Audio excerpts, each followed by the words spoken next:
everyone! Ever since I filmed my Sony A7 II series and since then purchased my own Sony A7 III, I've been getting lots of questions about what the differences between the two cameras are and which one you should go for. So if you have the Sony A7 II, should you upgrade to the 3, or if you're looking for your first Sony body, should you go for the 2 or the 3? So in today's video, I want to share some of the practical differences between these two cameras, and depending what kind of photographer you are and what kind of photography you want to do, whether or not you should save some cash when deciding between these two mirrorless bodies. My opinions are coming as a photographer who works professionally in weddings and with fashion clients, and I also like to do photo shoots as hobbies such as short portrait sessions with friends and also travel/holiday photos as well. Some of the biggest differences that I've noticed while using both these cameras are battery life, autofocus speed, dual SD card slots, available focus points, and refined usability of the camera. I want to start with the shooting aspect of both cameras and get into the differences between shooting speed, AF speed, and eye autofocus. Now, these things do make a difference when you're out taking photos, but at the same time, I don't find the differences between the A7 II and 3 to be a deal breaker for specific types of photography, especially if you're on a tight budget. So first up is shooting speed. The Sony A7 II can shoot up to 5 frames per second, and the A7 III can shoot 10 frames per second.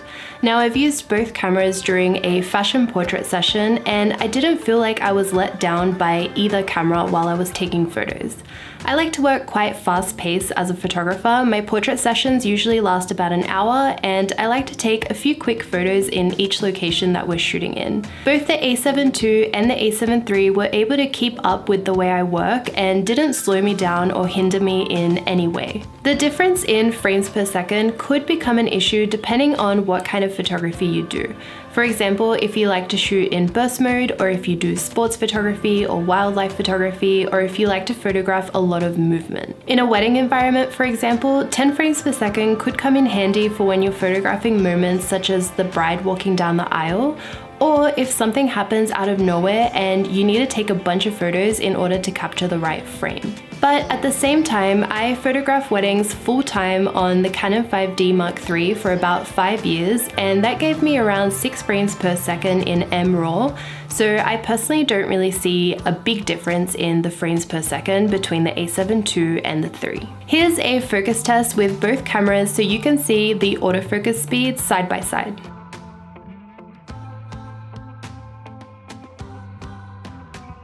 The Mark III also has about 7 times more autofocus points than the Mark II. However, again, during my experiences of using the Mark II during a portrait photo shoot session, even with my subject moving around, the majority of my shots were in focus regardless. The Mark III also has touchscreen, which the Mark II doesn't. It could be because I prefer shooting with the LCD rather than the viewfinder with Sony mirrorless bodies, but I love being able to quickly and easily select my focus point by using the touchscreen to be able to keep the flow of the shoot going instead of using the joystick. Last but not least is eye autofocus. Eye autofocus is a bit of a tricky one because it's an amazing tool, but it's not necessarily something you need. Eye autofocus is raved about so much, and with good reason, as it's great technology used to make our lives as photographers a lot easier. However, if you have the Sony A7 II or any camera for that matter and it's working well for you, eye autofocus isn't a reason that you have to go and spend money to upgrade your camera. While you might have to work that little bit harder on the Sony A7 II or any DSLR for that matter in order to achieve focus, you can still definitely take sharp photos in any style of photography that you want. On the other hand, if you have the A7 III with the joystick, the touchscreen, and eye autofocus, you have so many different ways of nailing the shot and not missing anything because of how easy it is to get things in focus. So if you like to work a lot with people, you can spend less time focusing on your camera and more time making a connection with the people you're taking photos of. Because I've been using a DSLR for so many years, I'm really used to selecting my own focus point, so I actually hardly ever use eye autofocus, only on the rare occasion here and there, if my focus point isn't in the right spot but I see a moment I really want to capture. A few noteworthy things, especially if you like to shoot landscape photography or photography in harsh lighting situations such as indoors or if it's very dark, the Mark III has better low light performance and better dynamic range than the Mark II. So here are a couple of raw image examples so you can see.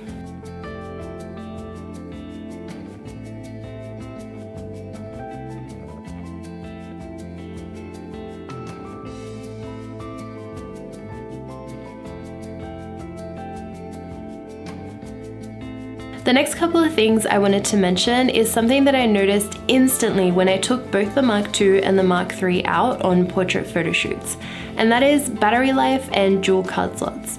And I know we've heard everyone talk about these things like a million times already, so I'm gonna keep this short and sweet. On paper, the Mark III lasts about twice as long than the Mark II when it comes to battery life.